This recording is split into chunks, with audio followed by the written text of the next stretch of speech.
Alhamdulillah. Alhamdulillahilladzi ja'ala syahra Ramadhana syahrun unzila fihi al-Qur'an. Alhamdulillahilladzi anzala al-Qur'ana fi lailatin mubarakah fi lailatul qadar. Asyhadu an la ilaha illallah wa asyhadu anna Muhammadar Rasulullah. Allahumma fashalli wa sallim wa barik ala habibina wa syafi'ina wa maulana Muhammad sallallahu alaihi wasallam wa ala alihi wa sahbihi wa sallim. Pada malam hari ini saya akan coba fokuskan tentang materi tahari Lailah Al-Qadar. Upaya keras untuk bisa mendapatkan kebaikan malam Lailatul Qadar. Hari ini hari yang ke-15, besok hari yang ke-16. Ketika Lailatul Qadar terjadi pada 10 hari terakhir, maka dibutuhkan persiapan. Karenanya menjadi tepat kalau malam hari ini saya mengingatkan diri saya sendiri dan jamaah semua yang berbahagia, kita sudah di pertengahan bulan suci Ramadan. Bagi yang sudah mulai menurun semangat ibadahnya, bangkitlah. Atau mereka yang sudah merasakan puasa ini sudah menjadi semacam reguler, sudah menjadi rutinitas setelah 15 hari, coba, ini bukan perkara reguler. Di setiap peristiwa bulan Ramadan, siang dan malamnya adalah momentum besar. Semuanya, semua peristiwa di setiap saat bulan suci Ramadan adalah perkara-perkara besar. Dan ini tentu sangat dipengaruhi oleh persepsi kita sendiri tentang keagungan bulan suci Ramadan ini. Ada seseorang ibu berkata kepada saya, Ustaz, hampir setiap hari bagi saya sesuatu itu istimewa. Terlepas ikhtilaf apakah sholat hajat ada atau tidak ada, tetapi menjadi kebiasaan orang-orang soleh, tidak ingin mengumbar keinginannya. Sehingga ibu ini mengatakan, Ustadz, hampir setiap malam saya itu sholat hajat. Saya bilang, kenapa? Bagi saya setiap hari esok itu adalah peristiwa besar. Setiap hari esok adalah sesuatu yang agung bagi saya. Coba lihat, coba perhatikan persepsi ibu ini. Dia tidak pernah melihat semua yang ditakdirkan Allah itu reguler, rutinitas, biasa saja. Dan memang begitu biasanya cara berpikir orang-orang besar itu. Begitu pula Anda dalam memandang diri Anda sendiri. Ma dhannuka anta binafsik. Bagaimana cara pandang kamu terhadap dirimu sendiri, ya begitulah jadinya. Orang-orang yang bangga menjadi seorang muslim, innani minal muslimin, tentu akan berpengaruh sikap mentalnya dan perilakunya, terutama ketika dia menjadi seorang muslim. Mungkin orang-orang yang Islamnya rada-rada kenusantaraan gitu, mungkin kurang pede kalau membacakan hadis tentang jika kamu berpapasan dengan orang kafir, tetaplah kamu berada di tengah dan perintahkan dia berada di pinggir jalan. Wah, ini hadisnya hadis merasa benar sendiri, baru khotibnya pakai pukul-pukul mimbar lagi. Ini soal persepsi kita terhadap diri kita sendiri. Dan ini tidak menunjukkan kesombongan, Tetapi sebagai seorang muslim harus memiliki izzah. Dan tentu ketika kita tegas dengan Islam kita, tentu tidak kehilangan kenusantaraan kita. Karena Nusantara menjadi Nusantara adalah perjuangan para sultan.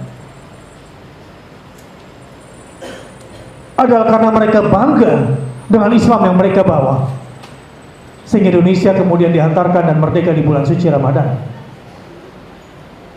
Karena itu, melihat peristiwa Ramadan seperti ini, apalagi sudah hari ke-15, orang-orang yang bergelora jiwanya semakin bersemangat seperti jamaah yang ada di sini. Semakin tidak ingin kehilangan momentum.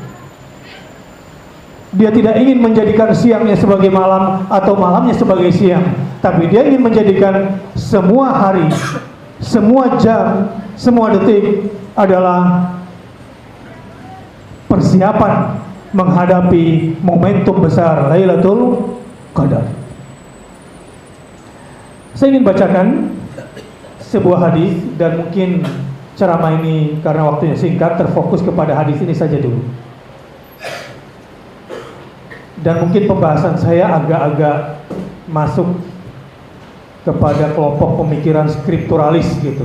Saya nggak mau terlalu berimprovisasi secara rasional persoalan Lailatul Qadar ini, karena ini masalah gaib yang kita tidak bisa tebak-tebak buah manggis.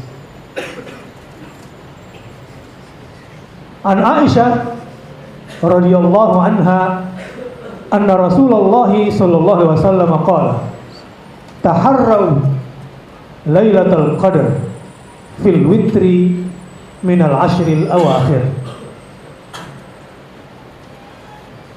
Kata-kata taharrau artinya utlubu wal tamisu, carilah dan berusaha untuk melacaknya. Wa fi riwayatin tahayyanu Lailatul Qadar. Jadi satu riwayat taharrau, cari, dan apa tadi setelah cari, lacaklah, waltamisu. Tetapi dalam riwayat lain tahayyanu Lailatul Qadar ay utlubu hinaha. Utlubu hinaha menjadi tahayyanu. Artinya apa? Perhatikan dengan peka saat-saat terjadinya Lailatul Qadar itu. Tentu sudah tahu semua gambaran Lailatul Qadar di dalam surah Al-Qadar kan? A'udzu billahi minasyaitonir rajim.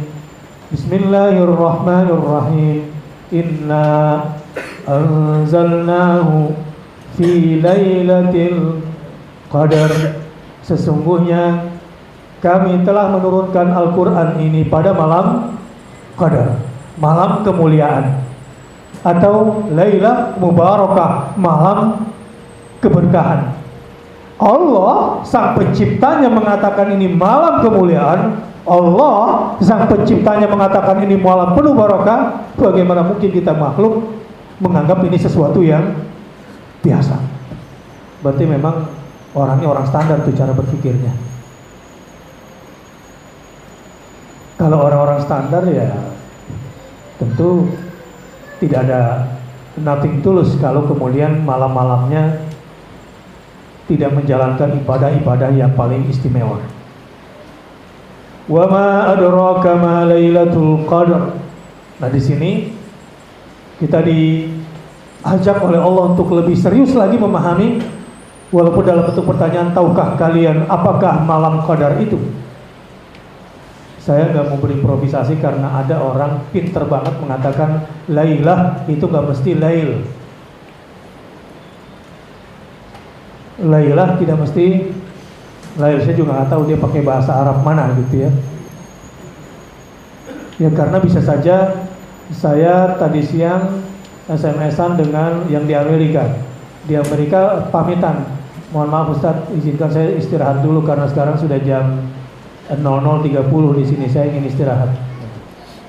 Berarti kalau siangnya di sini kan malamnya di sana. Dia berusaha untuk improvisasi. Dikira Tuhan nggak tahu kalau di sini siang, di Amerika malam, sehingga dia pikir nggak harus malam kejadian Lailatul Qadar. Ini kepinteran biasanya. Karenanya saya tidak ingin melogikakan dulu, ini perkara-perkara yang memang sudah muhkam, sudah jelas sekali. Tahukah kamu apakah malam kemuliaan itu? Disebutkanlah kemuliaannya apa? Lailatul Qadar khairun min alfi syahr.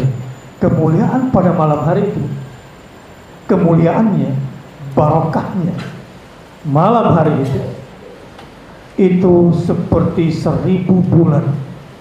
Dibanding satu malam itu, 1000 bulan itu dibanding satu malam itu mungkin setara.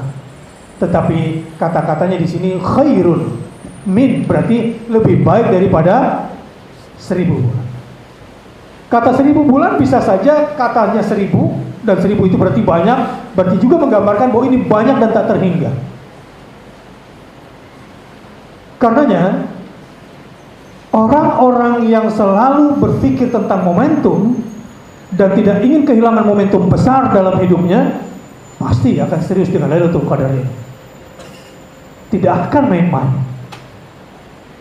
Menunggu hari H, malam mubarakah, malam Qadar itu pasti jiwanya juga menggelora, dan semangatnya setelah 15 Ramadan ini tentu semakin memuncak. Apa yang terjadi pada malam hari itu? Tanazzalul malaikatu waruh. Pada malam hari itu malaikat dari langit berturunan. Malaikat. Ternyata malaikat yang pagi harinya itu kemudian kembali lagi ke langit, sehingga di antara tanda-tanda malam Qadar semalam terjadi, kalau matahari di pagi ini tidak orange, tidak kuning, tetapi keputih-putihan. Ibnu Qayyim al-Jauziyah menjelaskan kenapa matahari paginya itu agak keputihan kalau malamnya terjadi Lailatul Qadar, karena partikel-partikel cahaya malaikat yang menjadi perantara antara mata kita dengan sinar matahari. Tingkat keoranyan mentari pagi itu biasanya sangat dipengaruhi oleh partikel-partikel hitam antara mata kita dengan matahari. Semakin banyak partikel hitamnya, maka semakin orange mataharinya. Tetapi di malam Qadar itu, ketika terjadi malam Qadar paginya, matahari itu kelihatan putih karena partikel-partikel cahaya yang semalam berturunan itu kemudian naik kembali. Tapi ada yang lebih agung lagi pada saat itu. Waruh, penghulunya para malaikat, Jibril. Kalau sudah bicara Jibril ini susah mengilustrasikannya, susah. Menggambarkan satu hadis saja. Seandainya Jibril itu bentangkan sayapnya dan jatuhlah di antara sayapnya ini permata-permata yang luar biasa berjatuhan, bukan keringat seperti keringat, tapi bentuknya seperti permata. Waruh fiha bi'izni rabbihim. Malaikat turun, penghulunya para malaikat juga turun. Tetapi yang paling penting lagi, bi'izni rabbihim, dengan izin Tuhannya. Kata-kata dengan izin Tuhannya ini luar biasa, menunjukkan betapa agungnya peristiwa malam hari itu. Jibril turun pun dengan izin Tuhannya. Apalagi yang dilakukan terjadi pada malam hari itu? Apa? Tanazzalul malaikatu waruhu fiha bi'izni rabbihim min kulli amr. Dengan segala urusan yang saat itu kita tidak tahu betapa agungnya peristiwa yang terjadi pada malam hari ini. Salamun hiya. Keselamatan pada malam hari itu, ketenangan pada malam hari itu. Sehingga digambarkan kalau malam Qadar itu terjadi, anginnya tidak kencang, tidak pula pelan, sepoi-sepoi, nikmat. suhunya juga tidak panas, juga tidak dingin. Sejuk bahasa Indonesia, bukan sejuk bahasa Melayu. Kalau sejuk bahasa Malaysia jadi dingin gitu. Kemudian malamnya pun tidak terlalu gelap, gulita tidak juga terang, dan diiringi rintik-rintik hujan. Suasananya pada malam hari itu, bayangkan semua malaikat-malaikat berada di muka bumi. Orang yang akan berniat jahat pun itu sudah dicopot niat jahatnya oleh malaikat. Kira-kira begitu. Tiba-tiba semuanya mengurungkan niat sehingga tidak ada yang berbuat jahat pada malam hari itu. Suasananya hening, penuh dengan keamanan. Salamun hiya. Ini malam betul-betul dikawal begitu rapat. Saya tidak berani lagi untuk mengilustrasikannya, cukuplah. Inilah bahasa dogma dari Al-Quran yang sesungguhnya, tetapi akan diberikan kepada mereka-mereka yang mau mengagungkannya, sehingga Allah yang akan memahamkan dia tentang keagungan malam qadar itu. Sampai kapan suasana ini terjadi? Hatta matla'il fajar, sampai matahari fajar kemudian terbit. Itu lifetime-nya, masanya. Jadi mulai matahari terbenam sampai matahari terbit, itu suasananya itu. Jadi limited, sangat terbatas sekali suasana itu. Nah, kita diminta di hadis ini taharrau atau tahayyanu, gimana ya menggambarkannya? Ini membutuhkan tingkat kepekaan spiritualitas yang tinggi. Nggak bisa dengan mata biologis, nggak bisa. Saya mau kasih contoh. Ketika kita jalan-jalan ke Painan kemarin, tadabur Quran ke Sumatera Barat, saya pergi duluan. Pemerintah daerah setempat menyiapkan saya kapal untuk mancing di Samudra Hindia, di Laut Hindia. Malam itu belum hujan ketika kita akan mancing. Saya bersama anak saya. Tiba-tiba nakoda kapal naik ke atas kamar. Ini malam gelap, tak berbintang. Nekat-nekatnya dia begini, melihat angin malam-malam.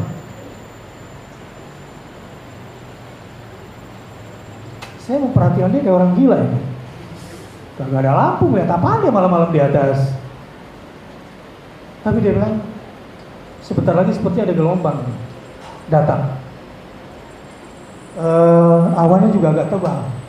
Demi Allah, saya sama anak saya kayak orang gila, jadi ngelihat, nggak tahu apa-apa. Dia taharrau, dia mampu melacak kondisi cuaca pada saat itu, dan betul 15 menit atau 20 menit kemudian datang gelombang dan hujan gerimis. Saya ngobrol sama anak saya, sama si Alif, sama si Aldi itu, Bi, ini nakoda kapal melihatnya pakai apa tuh? Kok dia bisa tahu ya? Gelap malam, tapi dia bisa mendetek. Ini yang saya katakan Lailatul Qadar tidak bisa hanya mengandalkan mata biologis. Tidak bisa hanya mengandalkan indera peraba dengan melacak, yang nggak bisa. Itu dibutuhkan tingkat kepekaan spiritualitas kita, kira-kira begitu, kepekaan iman. Sama halnya, saya punya teman, dia bisa mendeteksi ada jin di mana, dia bisa melihat. Ya, di kegelapan, dia katakan, antum lihat ke arah sana. Malah saya bilang nggak ada. Tapi karena tingkat kepekaan dia yang terbiasa melihat siluet, kan nggak setiap orang bisa membaca lukisan siluet. Dengan siluet jin di antara kegelapan, bahkan dia bisa menggambarkan wajahnya itu dengan baik. Begitu kontras di mata dia. Tentu karena dia punya tingkat kepekaan spiritualitasnya sendiri, sehingga dia mampu menangkapnya. Tahayyanu, lacaklah suasana Lailatul Qadar. Sekali lagi, ini membutuhkan tingkat kepekaan, imajinasi, spiritualitas yang sangat tinggi sekali. Nah, pertanyaannya, dengan apa memperkuat itu? Wallahu a'lam. Saya juga tidak tahu bagaimana pastinya, tapi kalau ingin mencontoh Rasulullah SAW pada malam itu, perbanyak berzikir, perbanyak berdoa, karena tingkat kepekaanmu itu sangat dipengaruhi oleh zikir-zikirmu dan doa-doamu. La ilaha illallah wahdahu la syarika lah, lahul mulk wa lahul hamd wa huwa ala kulli syai'in qadir. Allahumma inna nas'aluka ridhaka wal jannah wa na'udzubika min sakhatika wan nar.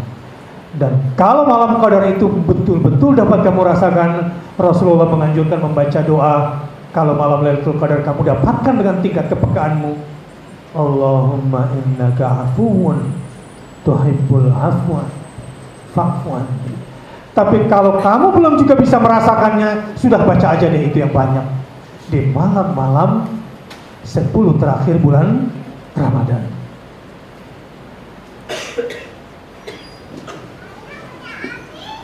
Tentu riwayatnya begitu jelas sekali. Malam-malam Ramadan diriwayatkan itu ada pada malam-malam ganjil. Saya kira riwayat tentang ini juga cukup banyak sekali. Saya mungkin tidak perlu bacakan satu-satu, tetapi di malam 21, malam 23, malam 25, malam 27, dan malam 29. Ya, ini menunjukkan bahwa Lailatul Qadar itu betul-betul disembunyikan oleh Allah Subhanahu wa taala. Mari perhatikan kata-kata disembunyikan. Sekali lagi, disembunyikan. Sehingga ketersembunyian ini hanya tersingkap dan bisa disingkap oleh orang-orang yang dengan izin Allah bi'izni rabbihim, itu dia bisa melihatnya dengan izin Allah Subhanahu wa taala. Tapi saya juga tidak ingin membuat Anda susah. Jadi kira-kira kayaknya dari penjelasan Ustaz kayaknya kok gak dapat dari itu. Ya, jangan terlalu underestimate sama diri sendiri.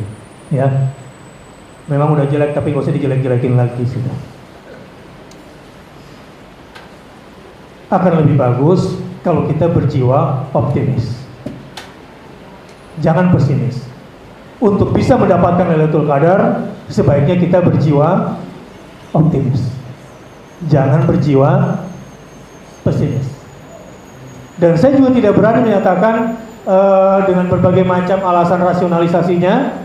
Saya tidak ingin mengatakan ini bisa terjadi saja karena disembunyikan, mungkin bisa terjadi pada malam genap. Enggak. Ini kejadiannya memang malam ganjil. Cuma kadang-kadang rasio kita suka nolak. Enggak harus ganjil lagi. Loh, Rasulullah kok yang bilang ganjil? Ikuti aja dulu. Jangan terlalu mengikuti persepsi.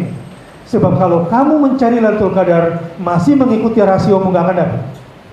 Ini sangat membutuhkan tingkat kepekaan, keyakinan. Saya ingin simpulkan, kira-kira apa saja yang harus kita lakukan supaya kita bisa mendapatkan Lailatul Qadar. Nah, ketika saya berbicara nanti bukan berarti saya udah dapat, gitu ya. Tidak. Saya juga belum tahu apa saya udah dapat atau belum, gitu ya. Saya tidak tahu. Dan para sahabat tuh nggak berani sesumbar. Pernah ada sahabat mengatakan saya dapat Lailatul Qadar? Nggak ada. Satu-satunya yang pernah bicara dapat Lailatul Qadar siapa? Hanya Rasulullah Sallallahu Alaihi Wasallam. Berarti satu-satunya contoh konkret untuk kita ikuti untuk bisa mendapatkan Lailatul Qadar siapa? Hanya Rasulullah Sallallahu Alaihi Wasallam. Jadi nggak usah improvisasi, ikuti wali ini, wali kelas, wali kukun, wali apalah namanya, sampai wali kota. Nggak usah lakukan ritual macam-macam. Sudah ditujukan sepenuhnya oleh Rasulullah Sallallahu Alaihi Wasallam. Intinya bagaimana? Perbanyak ibadah di malam itu. Bangunlah sepertiganya, Kalau kuat bangunlah setengah malamnya. Kalau kuat bangunlah 2/3-nya. Taharrau. Karena kejadiannya malam. Kalau kejadiannya malam berarti kamu harus meringankan pekerjaan siangmu supaya malamnya lebih optimal. Tapi bukan berarti kemudian menjadikan malam sebagai siang, menjadikan siang sebagai malam. Ini parah.